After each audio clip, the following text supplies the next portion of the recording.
Hello friends, সেদিনে রাত্রে resort নিধিবনে duty ছিল। তো সেইখানে ওই যে সুইমিং পুলের যে জল পাস হয়, তো ওইখানে একটা কচ্ছপ পড়ে গিয়েছিল। তো ওই কচ্ছপটা আমরা দুজনা ডিউটিতে ছিলাম, তো দেখলাম যে উঠতে পারছে না মোটেই। তো ওটা আমরা ওখান থেকে তুলে আবার পুকুরে ছেড়ে দেবো সে চিন্তা ভাবনা করে ওকে তুললাম। দিয়ে দেখুন, ওকে আবার পুকুরে আমরা ছেড়ে দিচ্ছি, কারণ ও এখানে অনেক কষ্ট পাচ্ছিল, যার জন্যে ওকে ছেড়ে দিলে ও বেশ চারদিকে ঘুরতে পারবে।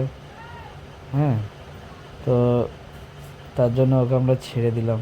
এটা কি ভালো করলাম না খারাপ করলাম, আপনারা কমেন্ট করে বলুন।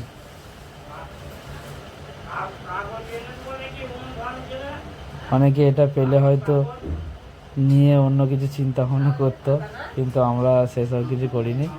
আমরা ওকে ছেড়ে দিলাম নেচারে। হ্যাঁ, ও একদম বিন্দাস থাকতে পারবে এখানে, পুকুরে ছেড়ে দিলাম ওকে।